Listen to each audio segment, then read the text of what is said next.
Hey everyone, and welcome to the All It Takes Is a Goal podcast, the best place in the entire world, including all of Canada, to learn how to build new thoughts, new actions, and new results.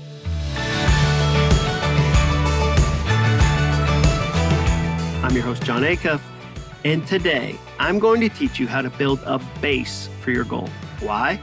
Well, the best map in the world is useless if you don't know where you are when you first open it. So today we're going to draw a massive "you are here" X in our lives so that we can build a base that you can launch into success from. Without a starting line, we'll never find the finish line. But first, today's episode is sponsored by Metashare. Have you guys ever had buyer's remorse? You know, that feeling of intense regret because the thing you thought you just had to have was only something you used once or twice. For me, it was the time I bought a really expensive road bike because I thought I was going to get into cycling. I proceeded to hang it on the wall in my garage and feel ashamed for 6 months.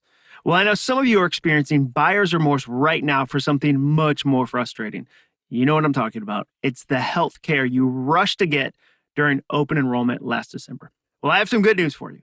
You've probably heard me talking about our main sponsor for this podcast, Metashare, and these guys have the answer to healthcare buyer's remorse. Check this out. Members of Metashare save up to 50% or more per month on their healthcare costs. They say the typical family saves up to $500 per month. And here's the best part. You can become a member at any time. So that means it isn't too late to ditch your buyer's remorse and switch to a more affordable healthcare that will save you money and help you sleep better at night. If this is your first time you're hearing about Metashare, it is the best alternative to health insurance that allows you to share the burden of medical bills, offers access to 900,000 plus healthcare providers, and has a proven 25-year track record. Plus, in addition to saving hundreds per month as a member of Metashare, you will also have access to free telehealth and free telecounseling. You won't find that with any traditional health insurance provider. Guys, it only takes 2 minutes to see how much you could save. Go investigate that for yourself and your family at metashare.com/John. That's metashare.com/John. Remember, John doesn't have an H in it. So it's MEDI, that's meta, share, SHARE.com/JON. All right, let's talk about base. One of the biggest reasons that people tend to quit their goals is that they don't see enough progress. The results don't come in the way they wanted. The pounds don't drop. The income doesn't go up. The pages don't get written. Regardless of the goal, the progress just doesn't show up. Have you ever felt that way? I definitely have. I used to do kind of a joke in speeches where I'd say, would you like to know how long your goal is going to take? I actually know. Would you like to know how long it's going to take? Longer than you want. I've never met somebody who said, yeah, whole thing took like 14 seconds. It was a lot faster than I thought. It was challenging. But we've all had that moment when the results don't show up. Do you know why that happens though? Why progress doesn't show up? Because progress never shows up. Progress is found, not received. Let me say that again because that's your first soundtrack of the day. Remember, I wrote a book called Soundtracks about our repetitive thoughts, these things we think over and over again. If they're positive, they push you forward. If they're negative, they hold you back, and you get to choose them. Your thoughts come by choice or chance, but that's a soundtrack. Progress is found, not received. We have to actively, deliberately look for progress. And few things in the world will motivate you like when you find it. A month from now, I want you to be so proud of how far you've come. I want you to laugh with joy at the great list of things that you were able to accomplish. The problem is that you'll never know how far you've come if you don't know where you started from. Most people are so excited on the first day of a goal that they sprint right by a seemingly boring activity like figuring out the base of where they are starting from. They're like, you know what? No. I heard an Eminem song. I heard Coming In Hot from Andy Mineo. Like, I'm doing it today. And they run and they run and they run. And they think, a base, figuring out where I am feels too clinical or sterile. It's boring. So instead, people run ahead. They binge write a book or over-exercise, and weeks into the goal, when the hype has worn off, they feel stuck because their emotions won't honestly tell them how far they've come. Your emotions are never able to give you an accurate picture of how far you've come. So without the context of a starting point, or as I like to call it, a base, the progress is impossible to even detect. It reminds me of an episode of Seinfeld. Actually, I think most of life reminds me of an episode of Seinfeld. In one episode, Kramer adopts a pet rooster. As he is wont to do, he gets involved in a crazy scheme. He decides to raise it to fight. Now, in this one scene, Jerry is really excited because he's been helping Kramer train the rooster. And he says to George, "Hey, George, the rooster ran down the hall so fast. He ran down the hall in 11 seconds. And George asks him, is that time good? And Jerry honestly says, I don't know. Without knowing how fast a rooster should run down a hall or how fast it usually runs, Jerry didn't have any context for that accomplishment. He didn't have a base. So the new time didn't tell him anything about the progress. So that's why today we're going to take a few measurements. All I want you to do is create an honest picture of where you are right now with any goal you're even thinking about. There are 4 things that we're going to do in order to build a base. I don't know if you've picked up on this yet, if you've listened to this podcast at all, but I like lists. I like tangible, actionable things you can do to accomplish your goal. I love a good list. So if you're going to build a base, all you have to do is 4 things. Number 1, find a number to measure. Number 2, measure it. Number 3, ignore any negative feelings. And number 4, make it as visible as possible. Let's jump right into step 1. Find a number to measure. Let's say you were doing a health goal. In order to get a sense of where you are right now, you could measure your, number 1, current weight. Number 2, your current clothing sizes. Number 3, your inch measurements of relevant body parts. Number 4, the meals you ate in the last 3 days. Number 5, number of times you exercised last week. Number 6, the distance you ran, walked, or cycled last week. Number 7, amount of time you exercised last week. Number 8, body fat percentages. You can get this measured in several ways. Some doctors do it, or you could order calipers online. Number 9, you can measure how much water you're drinking. People are constantly drinking water. Now, those are 9 fairly quick measurements. And if the scale is your nemesis and just hearing the words current weight made you sad, cool, screw the scale. You get to decide what you measure. Never add a miserable goal to your life thinking it'll end up making you happy someday. It won't. Measure what you want to measure as long as you're measuring something. Now, let's say your goal is to build your business. You could write down, number 1, I'm going to measure time I invested in the business last week. I'm going to look back at my week and go, okay, I spent X amount of hours. I spent X amount of days. You could measure, number 2, gross profit your business earned in the last month.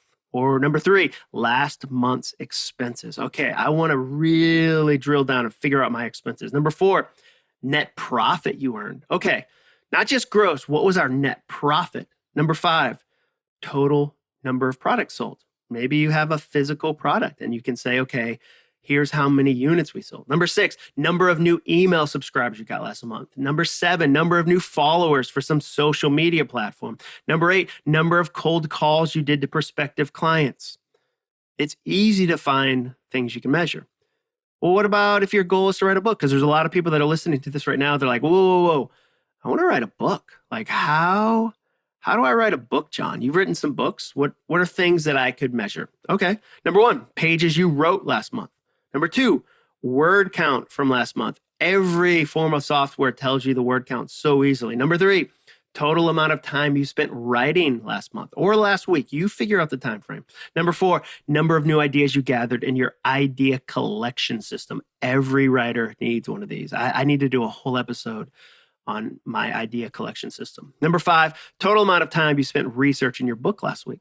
The measurements are going to vary depending on the goal, but that's okay. The point of this exercise is to get an accurate, honest picture of where you are right now so that you can fully appreciate where you want to end up.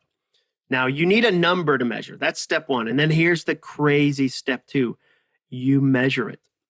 That's all you do in step 2. You actually write it down in a notebook. You put it on a whiteboard. You record it in Evernote or some other app on your phone. You take the time to sit down and say, okay, what did I actually do? when I look at my week, when I look at my calendar, what did I actually accomplish? You measure it. The third thing you do, step 3, you ignore any negative feelings. The first time you measure your weight, you might hear this broken soundtrack inside that says, I can't believe I allowed myself to gain this much weight. The first time you measure how much you wrote on your book last week and you realize the number might be 0 hours, you might hear this broken soundtrack that says, you call yourself a writer? You don't even write. You haven't even written in a month, maybe even 6 months, maybe a year. You're not a writer. Regardless of what your goal is, you're going to hear some broken soundtracks. I mean, the first time you see how many boxes of papers you need to sort through in order to get your attic back in order, you might hear a broken soundtrack that says, there's too many. There's way too many. It's too late. Like, it's a mountain. Don't even bother starting. Regardless of what your goal is, it's wicked common. And remember, I use the word wicked as the word very because I grew up in Massachusetts, and that is what we do. It's wicked common to have some negative feelings when you measure where you are right now. That's okay. Everybody feels that way. Ignore it and move on to step 4. Step 4, make the base as visible as possible. You've got to be able to see it. You need to be reminded of it. Put it on a Post-it note by your laptop. Write it with a dry erase marker on your mirror. Make a small sign that you hang up in your office. You don't have to put your weight on a billboard. Doesn't that sound like the worst? But in your notebook, the one that only you see in big, bold letters, write it down. I started on July 26th at 300 pounds. I started on July 26th with 200 words written for my book. I started on July 26th with an attic I couldn't even open the door into. There were so many boxes. I don't beg every episode, but this is one of those episodes that I'm begging you to complete this activity. You've got to build your base. Why? So that a month from now, when you're still working on your goal and you feel like you haven't made any progress, which is a feeling everyone who ever does a goal has, I want you to be able to look back at your base and see how far you've really come. That's what Corinne Crabtree talked about in last week's episode. Did you hear that one? Go back and listen if you didn't. She's really deliberate about how she uses her time. I love asking high-performing people about how they use their time. She said that every Sunday afternoon, she spends an hour or so mapping out her week. She gets really specific with each activity and each hour of her upcoming week. So she doesn't put down, okay, write promo copy. She writes, write 3 new blog posts for October sales push from 9 a.m. to 10 a.m. on Tuesday. Then throughout the week, she stays as honest as she can to that schedule. She even puts her fun stuff on there, like getting my nails done at that spot in Grassland Market from 11 a.m. to 12 p.m. on Thursday. So when she was describing that, I asked her a question. I said, okay. What's your score at the end of the week? How close was your actual to your plan? I think that's always interesting. That's an interesting thing to think about is how big is the gap between what you planned and what actually happened? I think often goals are optimistic lies. We come up with a goal that we have no possibility of ever achieving. And the problem with that is that a goal is never just a goal. A goal is a promise. A goal is a promise you make to yourself, to your family, to your coworkers, to your team. And every time you make one and you don't accomplish it, you break that promise and it gets harder to make it again.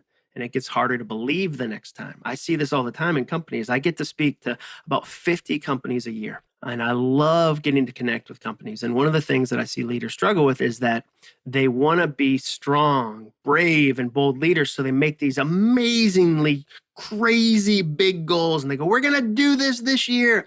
And there's no reality to that. There's no chance that it'll actually happen. And they think I'm being a confident leader. I'm going to show the team I can lead. But then when they don't meet it and they keep making these big claims and their words don't match their actions and match their results, it gets harder for the team to believe them next time. That happens all the time. So I asked Corinne, I said, okay, hey, how close was your actual to your planned? And she said 80 to 90%. And that was encouraging to me because it felt honest. I don't trust when motivational gurus say that they score 100% on their calendars. I don't think that's true. Life has too many surprises for that. But what was interesting is that she said when she started this approach, kind of mapping out her week and being deliberate about her hours, her score was about 30%, meaning that on Sunday, she made her week plan and then only stuck to it with about 30% success. I love that she shared that because she was sharing her base. At the start of the goal, she was only capable of 30% success. But that's not discouraging because that's just the base. One of the soundtracks I say a lot is be brave enough to be bad at something new. You should. You should be brave enough to be bad at something new. When it's new, you should be bad at it. You're just getting a base started. Here's why that's powerful. Let's say Corinne does that approach for 90 days. 3 months in, she's mapping out her calendar. She's being deliberate on Sunday to plan her whole week. She's crushing it. Let's say 3 months in, she looks up and she's only at 60% success. Her calendar, her plan versus her actual is only about 60%. That's a D minus. It is. That could definitely be discouraging, but it's not. Why? Because she has a base to compare it to. She doubled her success rates at the beginning from 30% to 60%, and that is a massive win. If I could help you double what you're working on right now, that would be amazing. You would 100% write a review and be like, this is the best podcast ever. If fear tries to tell you that progress isn't coming fast enough, like imagine Corinne, if fear tries to tell Corinne, hey, progress isn't coming fast enough, it's just not, you're failing. She can say, whoa, nah, that's not true. I've actually made incredible progress. I can see it right here. I went from 30% to 60%. I'm killing it.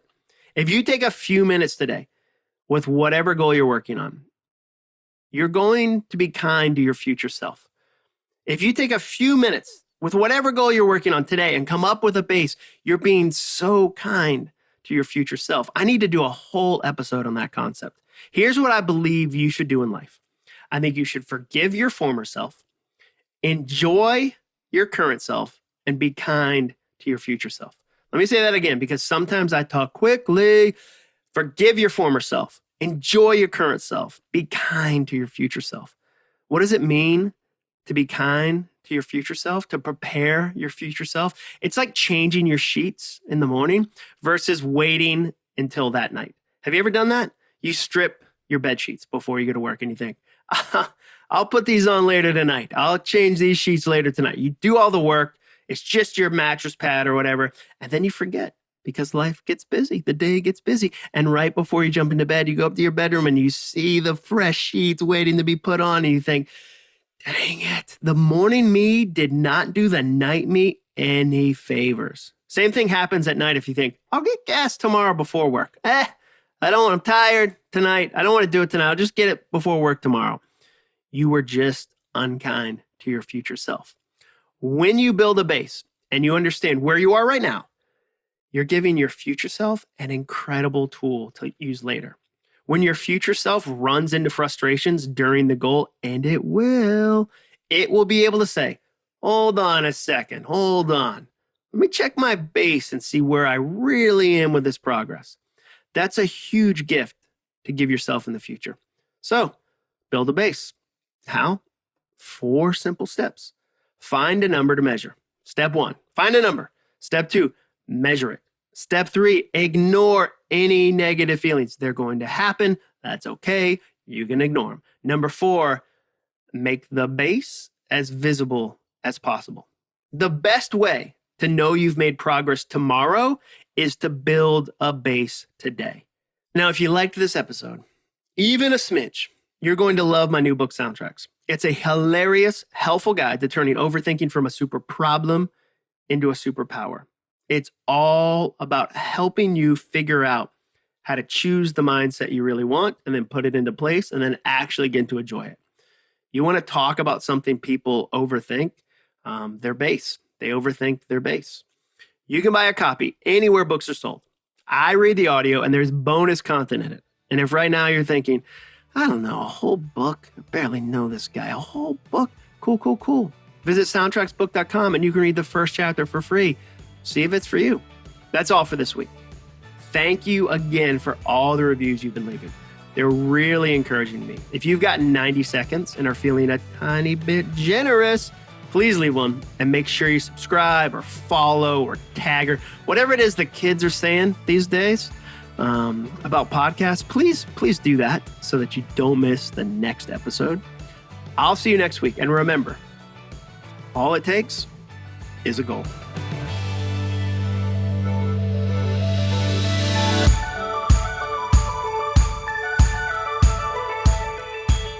This episode of the podcast was brought to you by MetaShare. Text John, J-O-N, to 474747 for more information. Huge thank you to MetaShare for sponsoring it. J-O-N to 474747.